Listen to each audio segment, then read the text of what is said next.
नमस्कार साथियों, जय हिंद। आप सभी का स्वागत है हमारे YouTube चैनल पर। और आज की वीडियो में हम बात करने वाले हैं रिवीजन सेशन के अंदर स्पेशली हम एंशंट हिस्ट्री के कुछ इंपॉर्टेंट क्वेश्चन को डिस्कस करने वाले हैं, जो कि आगामी परीक्षा Himachal Pradesh TGT JVT commission and all competitive exam के लिए काफ़ी ज़्यादा महत्वपूर्ण और आपके जो है काफ़ी इंपॉर्टेंट आपके लिए होने वाली है। तो अगर आप हमारे चैनल पर नए हैं तो चैनल को लाइक और सब्सक्राइब जरूर करें। ये जो हमारा रिवीजन सेशन चला हुआ है, इसमें हमने प्रीवियस वीडियो में लगभग जो है आपका 64 क्वेश्चन तक जो है वो पिछली दो वीडियो के अंदर जो है हमने डिस्कस कर लिया था। सो आज की वीडियो में हम बात करने वाले 65 से लेके आगे लगभग 80 क्वेश्चन तक 84 तक जो है आगे हम आज की वीडियो को डिस्कस करने वाले हैं इस क्वेश्चन के अंदर, ठीक है, वीडियो के अंदर। चलिए जी, तो फर्स्ट क्वेश्चन हमारे पास है 65। तो इसमें हमारे पास 65 क्वेश्चन जो है इसमें पूछा गया है कि टेसियस कौन था, यानी टेसियस कौन था। तो आपको पता होना चाहिए अगर आप इतिहास के स्टूडेंट हैं कि टेसियस कौन था, इतिहासकार था या इन्हीं आपका जो है हिस्टोरियन था या राजवैद्य था, यात्री था या इनमें से कोई भी नहीं था। तो दोस्तों टेसियस की अगर बात करें तो टेसियस जो था ये राजवैद्य था। क्या था? राजवैद्य। हालांकि जीवक जो था वो भी राजवैद्य था, ठीक है। और जो टेसियस था ये भी राजवैद्य था। और ये किसके दरबार का राजवैद्य था? तो आपका जो हकमानी या ईरानी जो शासक था जरक्सिन थर्ड, ठीक है, अंतर जरक्सिन जो थर्ड था उसका ये राजवैद्य था, ठीक है। किसका था? जरक्सिन थर्ड का राजवैद्य था, ठीक है। और इसी जरक्सिन थर्ड को सिकंदर ने 331 में पराजित किया था और इसको पराजित करने के बाद ही भारत में उसने यूनानी साम्राज्य को स्थापित किया था, ठीक है। क्वेश्चन नंबर 66 की अगर हम बात करें तो इसमें पूछा गया है कि भारत में गांधार शैली का जो विकास है वो किस घटना का एक परिणाम था। कौन सी एक ऐसी घटना हुई जिससे भारत में गांधार शैली का प्रचार प्रसार बढ़ा? तो ऑप्शन हमारे पास है गुप्त वंश का उदय, चोल साम्राज्य का उदय, यूनानी प्रभाव या फिर अरबी आक्रमण। तो इनमें से कौन सी ऐसी घटना थी जिससे गांधार शैली का जो भारत में विकास हुआ? दोस्तों ध्यान रखना, यूनानी आक्रमण is correct answer, option number C. क्योंकि यूनान के जो आक्रमण हैं जैसे कि आपका सिकंदर था, सेल्यूकस निकेटर था, तो इससे क्या है गांधार शैली यानी भारतीय शैली और यूरोपियन जो शैली है उसका मिक्सचर हुआ और इसी मिक्सचर्स को आगे जो नई शैली जो उत्पन्न हुई उसे गांधार शैली का नाम दिया जाता है, ठीक है। तो ये इसका सही आंसर था। इसके अलावा क्वेश्चन नंबर 67 की अगर बात करें हम तो इसमें पूछा गया है कि इनमें से कौन एक भिक्षुणी संघ की प्रधान थी।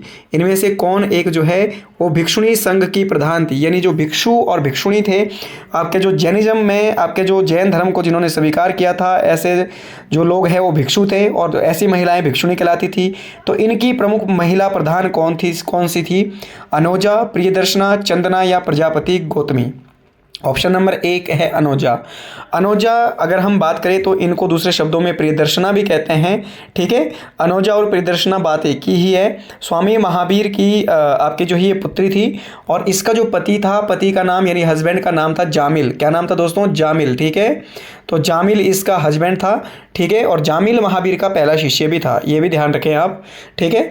तो दूसरी है चंदना। चंदना भी महावीर की एक शिष्या थी। और प्रजापति गौतमी की अगर बात करें तो ये जो है ये प्रजापति गौतमी जो थी महात्मा बुद्ध की पालन पोषण करने वाली माता थी, ठीक है।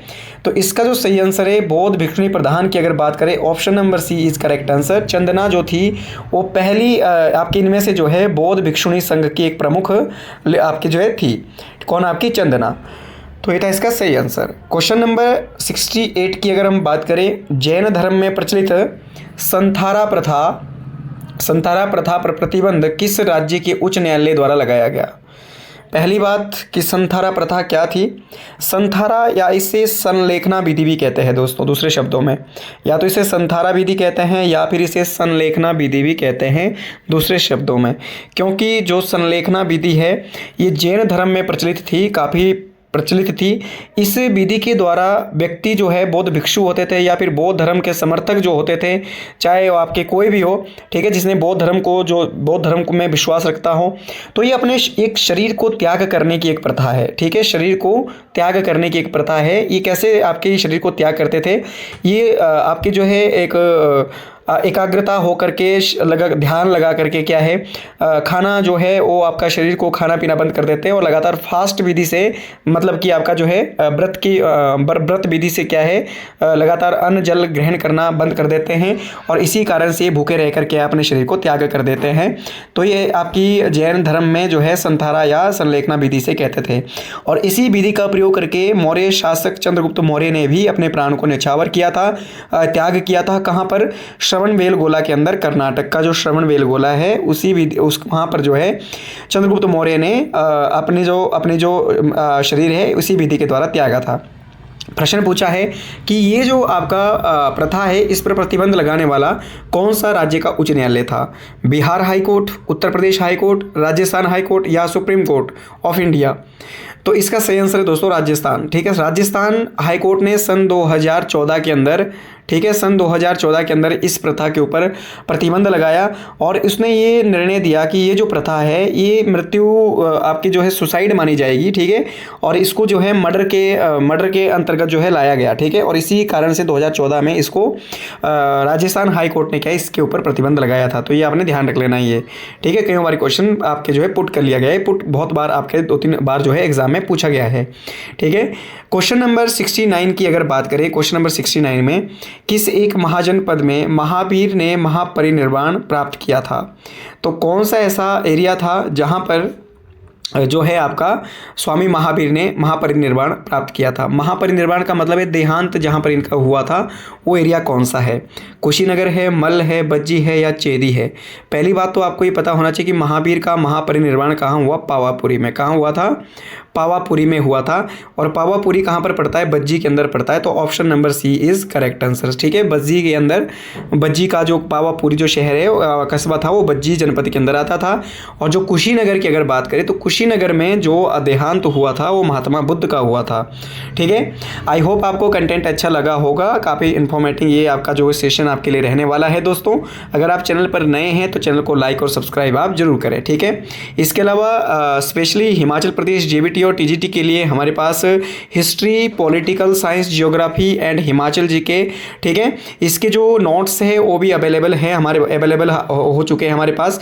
हैंडमेड आपके जो है नोट्स रहेंगे। ठीक है, हिस्ट्री, पॉलिटिकल, जियोग्राफी और आपका हिमाचल जीके के अगर आप आपके जो मिनिमम प्राइस में आपको हम जो है अवेलेबल करवा रहे हैं।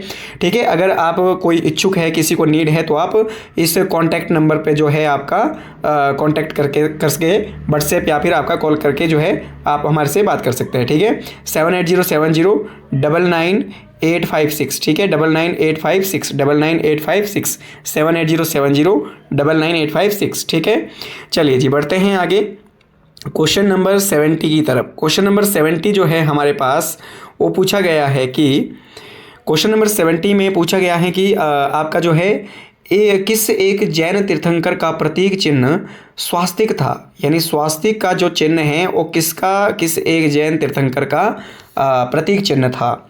ठीक है, स्वास्तिक। पहली बात तो ये कि स्वास्तिक हड़प्पा के किस केंद्र से प्राप्त हुआ? हड़प्पा से। ठीक है, स्वास्तिक का चिन्ह तो यहाँ पर किस जैन तीर्थंकर का है? अजितनाथ, संभवनाथ, सुपार्श्वनाथ या पार्श्वनाथ? तो पहला ऑप्शन अजितनाथ, इनका जो प्रतीक चिन्ह था होता हाथी, संभवनाथ का क्या था? बैल, और सुपार्श्वनाथ इज करेक्ट आंसर, उनका जो स्वास्तिक जो है वो चिन्ह था। और पार्श्वनाथ का क्या था? सांप। क्या था दोस्तों? सर्प। ठीक है, स्नेक। तो ये आपने ध्यान रख लेना कि सुपार्श्वनाथ का जो आपका प्रतीक चिन्ह था वो क्या था? स्वास्तिक। ठीक है, क्वेश्चन नंबर 71 इसमें पूछा गया है कि इनमें से बुद्ध का अर्थ क्या है? बुद्ध का अर्थ क्या है? जागृत, प्रकाशमान, दोनों या केवल ए? तो इसका सही आंसर क्या होना चाहिए? बुद्ध का अर्थ क्या है? जागृत भी है और प्रकाशमान भी है। तो इसका मतलब ऑप्शन नंबर सी यानी दोनों। ठीक है, ऑप्शन नंबर सी दोनों। तो ये इसका सही आंसर हो गया। ठीक है, क्वेश्चन नंबर 72 बौद्ध धर्म में पद चिन्ह का संबंध किस घटना से है? यानी बौद्ध धर्म में जो पद चिन्ह है उसका संबंध किस एक घटना से है? गृह त्याग, निर्वाण, ज्ञान या जन्म? पहली बात दोस्तों ध्यान रखें, जन्म से जो संबंधित जो आपकी घटना है वो कौन सी है? कमल या फिर आपका हाथी? ठीक है, बुद्ध के जन्म से संबंधित जो घटना है कमल या फिर आपका हाथी। ठीक है, और जो ज्ञान की अगर बात करें तो ज्ञान से संबंधित कौन सी घटना थी? महाबोधि वृक्ष। निर्वाण इसका सही आंसर होगा। ठीक है, निर्वाण जो है इसका सही आंसर होगा। निर्वाण से संबंधित घटना क्या थी? पद चिन्ह। और महापरिनिर्वाण से संबंधित घटना क्या है? जो है आपका वो कौन सा है? वो है आपका स्तूप। वो क्या है? स्तूप। ठीक है, और गृह त्याग से संबंधित जो घटना थी वो कौन सा? घोड़ा। क्या है दोस्तों? घोड़ा। ठीक है, आपने मुझे कमेंट बॉक्स में बताना है कि महात्मा बुद्ध के घोड़े का क्या नाम था। महात्मा बुद्ध के घोड़े का क्या नाम था और महात्मा बुद्ध के सारथी का क्या नाम था? कमेंट बॉक्स में आप मुझे ज़रूर बताएं।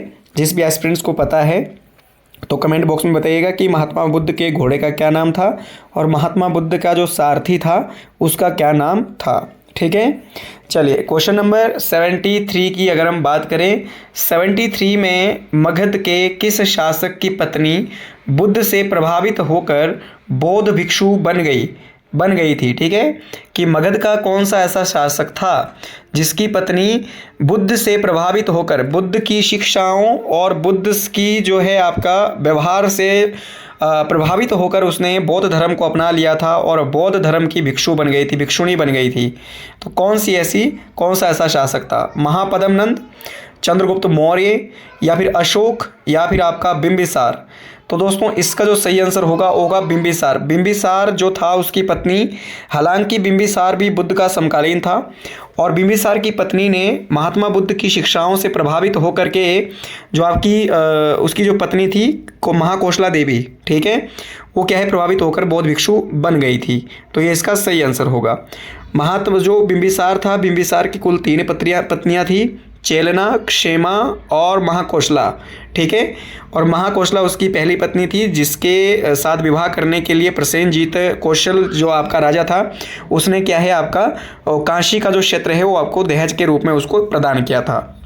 क्वेश्चन नंबर 75 की अगर बात करें, 74 की, बुद्ध का कौन सा शिष्य नाई कार्य या फिर नाई का जो काम है वो करता था? नाई का मतलब वो बाल काटने वाला। ठीक है, नाई का काम करते थे। ठीक है, कौन सा जो है या फिर नाई जनजाति से था? इसका मतलब यहाँ पर ये क्वेश्चन इसलिए इम्पोर्टेंट है दोस्तों क्योंकि बौद्ध धर्म में जाति प्रथा और छुआछूत ये सारी चीज़ों का यहाँ पर जो है कोई आपका जो है उसका जो है विशेष महत्व यहाँ पर नहीं था। यहाँ पर सभी जाति, सभी धर्म, सभी लिंग संप्रदाय, उनके लिए सभी के लिए यहाँ इस धर्म के जो द्वार है वो खुले थे। यहाँ पर सब समान थे। ठीक है, तो इसी कारण से बुद्ध ने एक जो आपका निम्न जो आपका यानी जो नाई जो कार्य करने वाला जो व्यक्ति है उसको अपना शिष्य बना लिया था। ठीक है, तो इसका ऑप्शन है हमारे पास जो है आपका अनाथ पिंडक। ठीक है, पहला ऑप्शन है अनाथ पिंडक, दूसरा है मोदगल्यायन। ठीक है, मोदगल्यायन, तीसरा है सारिपुत्र और चौथा है उपाली। तो इनमें से जो सही आंसर है दोस्तों वो है उपाली। उपाली जो इसका शिष्य था बुद्ध का वो नाई कार्य से संबंधित था, नाई का वो काम करता था। ठीक है, तो इसीलिए आपका जो है क्वेश्चन इंपॉर्टेंट और कई बार ये एग्जाम के अंदर पुट कर लिया गया है। क्वेश्चन नंबर 75 की अगर बात करें तो 75 क्वेश्चन को डिस्कस करने से पहले हमारे पास specially TGT of the Himachal Pradesh, TGT TET, TGT medical, TGT non medical, TET and commission के लिए, प्लस आपका जो है जेबीटी टेट और कमीशन के लिए history subject, history, political science, geography और हिमाचल जीके के नोट्स जो है हैंडमेड जो है आपको अवेलेबल करवा रहे हैं मिनिमम प्राइस में। अगर कोई एस्पिरेंट्स इच्छुक है तो आप जो है 7807099856 इस नंबर पर जो है व्हाट्सएप या फिर आपका जो है कॉल के माध्यम से हमारे साथ जो है आपका जुड़ सकते हैं और हम आपको जो है ये सारे के सारे जो नोट्स है वो आपके अवेलेबल करवाएंगे। चलिए जी, नेक्स्ट हम बात करें, अगर नेक्स्ट क्वेश्चन नंबर 75 की अगर हम बात करें तो 75 जो क्वेश्चन है हमारे पास उसमें खासकर पूछा गया है कि आपका जो है क्वेश्चन नंबर 75 में पूछा गया है कि प्रसिद्ध बौद्ध ग्रंथ कथावतु का संकलन किस बौद्ध सभा में किया गया था? कथावतु जो प्रसिद्ध ग्रंथ था उसको जो है किस बौद्ध सभा में लिखा गया था? चौथी, तीसरी, दूसरी या पहली? तो पहली महासभा में त्रिपिटक लिखे गए थे। ठीक है, सूत पिटक और विनय पिटक। ठीक है, दूसरी महासभा में अगर हम बात करें दूसरी महासभा की तो दूसरी महासभा में जो है आपका बौद्ध धर्म में विभाजन हुआ था। और तीसरी महासभा की अगर बात करें तो इसका सही आंसर है तीसरी महासभा में जो है तीसरी महासभा में आपका कथावतु ग्रंथ की रचना की गई थी, अभिधम पिटक की रचना की गई थी। और चौथी महासभा में फिर बौद्ध धर्म का में विभाजन हुआ था। आपका जो है वो आपका हीनयान और महायान जो संप्रदाय है वो चौथी महासभा में ही आपके अस्तित्व में आए थे। तो इसका सही आंसर है तीसरी महासभा। क्वेश्चन नंबर 76 की बात करें, बुद्ध के उपदेश को बुद्ध के किस शिष्य ने सूत पिटक में संकलन किया? यानी महात्मा बुद्ध के जितने भी उपदेश थे उन सभी उपदेश को बुद्ध के किस शिष्य ने सूत पिटक में संकलित किया या सूत पिटक में जोड़ा? तो उपाली, मोदगल्यायन या फिर सारिपुत्र, चंदना या आनंद?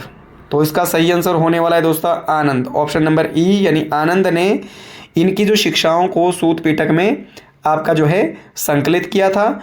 और आपका जो है विनय पिटक में जो संकलन किया था विनय पिटक का, वो किसने किया था? उपाली ने। किसने किया था दोस्तों? उपाली ने। ठीक है, सूत पिटक में किसने संकलित किया था? आनंद ने। और विनय पिटक में किसने संकलन किया था? उपाली ने। ठीक है, तो ये आपने ध्यान रख लेना है।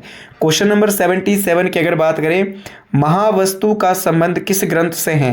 बौद्ध धर्म में प्रमुख जो ग्रंथ है महावस्तु, उसका संबंध किससे है? दीपवंश, जातक, विनय पिटक या फिर महावंश? पहली बात तो ये जो दीपवंश और जो ये महावंश है ये दो प्रमुख ग्रंथ है जिससे श्रीलंका के इतिहास का वर्णन मिलता है। जातक की अगर बात करें तो ये कहानियाँ हैं, इनकी संख्या लगभग 550 के आसपास है, हालांकि आपके 549 है। ठीक है, जातक कथाओं में महात्मा बुद्ध के प्राचीन जन्मों का उल्लेख मिलता है। और विनय पिटक इसका सही आंसर हो जाएगा। विनय पिटक के अंदर ही महावस्तु का जो संबंध है वो विनय पिटक का ही एक शाखा है, विनय पिटक का ही एक भाग है। तो इसका हो गया सही आंसर। क्वेश्चन नंबर 78 की अगर बात करें, किस एक ने मौर्य वंश के संदर्भ में प्रकाश नहीं डाला? कौन सा ऐसा जो है इतिहासकार था जिसने जो है मौर्य संदर्भ में आपका जो है उल्लेख नहीं किया या मौर्य के संदर्भ में उल्लेख नहीं किया? Option number A Strabo, Curtius, Arrian या फिर सभी संबंधित थे? तो इसका क्या आंसर हो जाएगा दोस्तों? स्ट्रेबो, इसने भी मौर्य वंश के बारे में बताया। कार्टियस, ये भी चंद्रगुप्त के बारे में ये बताता है। एरियन, ये भी चंद्रगुप्त मौर्य के बारे में बताता है। इसका मतलब डी ऑप्शन इज करेक्ट, सभी संबंधित थे। ठीक है, कोई भी ऐसा नहीं है जो इससे संबंधित नहीं था, मतलब सारे के सारे ही किससे रिलेटेड थे? मौर्य वंश के बारे में उन्होंने कुछ ना कुछ जो है वो आपका वर्णन किया। क्वेश्चन नंबर नेक्स्ट हमारे पास यहाँ पर पूछा गया है कि चंद्रगुप्त मौर्य को किसने सेंड्रोकोटस कहा? ठीक है, चंद्रगुप्त मौर्य को किसने सेंड्रोकोटस कहा? जस्टिन, प्लूटार्क, नियार्कस या स्ट्रेबो? तो इसका सही आंसर है दोस्तों जस्टिन। ठीक है, जस्टिन ने आपका जो है चंद्रगुप्त मौर्य को सेंड्रोकोटस का उपनाम दिया था। यानी चंद्रगुप्त मौर्य की जो पहचान है वो सेंड्रोकोटस से किसने की थी? जस्टिन ने की थी। ठीक है, तो ये आपने ध्यान रख लेना है। क्वेश्चन नंबर 80 की अगर बात करें, अशोक के अभिलेख संबंधित नहीं हैं या नहीं थे? ठीक है, अशोक के अभिलेख किस जगह से संबंधित नहीं थे? नेपाल, अफगानिस्तान, मध्य एशिया या नन ऑफ दिस? ठीक है, तो दोस्तों नेपाल में भी रुमिनदेई का अभिलेख है, किसका? अशोक का। और अफगानिस्तान में जो है आपका वो आपके जो है अशोक के जो है अभिलेख आपके अफगानिस्तान के कुछ एरियो से मिले हैं। ठीक है, परंतु मध्य एशिया में अभिलेख अशोक के अभिलेख नहीं थे। तो इसका सही आंसर हो जाएगा। ठीक है, तो ये था क्वेश्चन नंबर 80। क्वेश्चन नंबर 81 की अगर बात करें दोस्तों, क्वेश्चन नंबर 81 हमारे पास जो पूछा गया है उसमें मुख्यतः अगर हम बात करें तो मौर्योत्तर काल में किस शक शासक ने सुदर्शन झील का पुनर्निर्माण करवाया? शक काल की यहाँ पर बात कर रहे हैं, शक शासक की यहाँ पर बात कर रहे हैं। तो शक का कौन सा शासक था जिसने सुदर्शन झील, पहली बात ये सुदर्शन झील है कहाँ? गुजरात में है, मौर्य काल में ये बनाई गई थी। पर्णदत्त, मिनांडर, रुद्रदामन या समुद्रगुप्त? तो इसका सही आंसर होगा रुद्रदामन। शक शासक रुद्रदामन ने क्या किया था? सुदर्शन झील को रिनोवेट करने के लिए अपने राज्यपाल को आदेश दिया था। ठीक है, क्वेश्चन नंबर 82 की अगर बात करें, किसने चंद्रगुप्त को नंदराज की पत्नी मूरा से उत्पन्न बताया है? मतलब कौन सा ऐसा इतिहासकार था जिसने चंद्रगुप्त की माता मूरा को जो है वो नंदराज की पत्नी बताया है? और इसी नंदराज की पत्नी मूरा से चंद्रगुप्त का जन्म हुआ था। तो इसके बारे में बताएं, क्योंकि चंद्रगुप्त मौर्य के जन्म के संदर्भ में काफ़ी कॉन्फ्लिक्ट इतिहासकारों में है। कुछ ने कहा ये मयूर पालने वाले से संबंधित था, कुछ ने कहा ये आपका जो है क्षत्रिय था, कुछ ने कहा ये निम्न कुल का था, कुछ ने कहा ये शूद्र है। ठीक है, तो एक मत इसमें विद्वान नहीं है, परंतु फिर भी यहाँ पर नंदराज की पत्नी मूरा से उत्पन्न चंद्रगुप्त को यहाँ पर किसने जो है वो आपका जो है साक्ष्य दिया है। तो ऑप्शन ए जैन साहित्य, बौद्ध साहित्य, श्रीधर स्वामी या Justin. Option number C is correct answer. Sridhar Swami ने इस बात को जो है आपका स्पष्ट किया है कि चंद्रगुप्त जो मौर्य था वो नंदराज की पत्नी मूरा से उत्पन्न हुआ था। ठीक है, क्वेश्चन नंबर 83 की अगर बात करें, अशोक के अभिलेखों के अतिरिक्त किसके अभिलेख से मौर्य वंश का उल्लेख मिलता है? यानी अशोक के अभिलेखों के अलावा और कौन से ऐसे अभिलेख हैं या और किसके अभिलेख हैं जिससे मौर्य वंश के बारे में जानकारी मिलती है? कुमारगुप्त, डेरियस फर्स्ट, रुद्रदामन या कनिष्क? तो इसका सही आंसर होने वाला है दोस्तों Rudradaman, option number C. Rudradaman का जो आपका जूनागढ़ अभिलेख है उससे जो है आपका जो काव्य संस्कृत भाषा में लिखा गया है, तो उससे जो है मौर्य वंश के बारे में जानकारी मिलती है। पता चलता है कि अशोक के टाइम पीरियड में भी जो है अशोक ने भी जो है आपका तुषाश्प नामक राज्यपाल को वहाँ पर आपका जो है किसके सुदर्शन झील को रिनोवेट करने का आदेश दिया था। क्वेश्चन नंबर आज के लिए लास्ट है 84 क्वेश्चन। किस एक का संबंध सुदर्शन झील से नहीं था? कौन सा ऐसा व्यक्ति था जिसका संबंध जो है वो सुदर्शन झील से नहीं था? सुविशाख, चक्रपालित, तुषाश्प या पुष्यगुप्त? तो यहाँ पर जो आपके जो नहीं था का मतलब जो है ये सारे के सारे जो राज्यपाल है वो आपके सुदर्शन झील से उसको रिनोवेट करने से रिलेटेड थे। अगर हम सुविशाख की बात करें तो सुविशाख जो थे ये आपके जो है जो आपका शक शासक था, रुद्रदामन उसका राज्यपाल था। चक्रपालित ये जो है आपका समुद्रगुप्त का था। तुषाश्प जो है वो आपका किसका था? अशोक का। और पुष्यगुप्त किसका था? ये आपका पुष्यगुप्त की अगर बात करें तो ये चंद्रगुप्त मौर्य का राज्यपाल था। ठीक है, तो सभी के सभी जो है इससे संबंधित थे, तो इसका आंसर आ जाएगा सभी। ठीक है, नहीं सभी के कौन सा नहीं था तो इसमें नन ऑफ दीज आ जाएगा, कोई भी नहीं। ठीक है, इनमें से सारे का ऑप्शन ये गलत है। ये सारे के सारे किससे रिलेटेड थे? सुदर्शन झील को रिनोवेट कराने से संबंधित थे ये सारे के सारे। सुविशाख भी था, चक्रपालित भी था, तुषाश्प भी था और पुष्यगुप्त भी था। पुष्यगुप्त राज्यपाल था किसका? चंद्रगुप्त मौर्य का। तुषाश्प किसका? अशोक का। चक्रपालित किसका था? वो था आपका जो है गुप्त शासक आपका जो है स्कंदगुप्त का। और आपका जो है वो था सुविशाख की अगर बात करें तो ये किसका था? रुद्रदामन का था। ठीक है, तो ये हमने आज की आपकी जो है आज की जो क्लास में हमने डिस्कस किया, लगभग 84 क्वेश्चन को जो है हमने डिस्कस किया। आई होप आपको कंटेंट अच्छा लगा होगा, और अगर आपको वीडियो पसंद है तो लाइक और चैनल को सब्सक्राइब जरूर करें। और दोस्तों इसी के साथ मिलते हैं नेक्स्ट क्लास के साथ। जय हिंद, जय भारत, जय हिमाचल।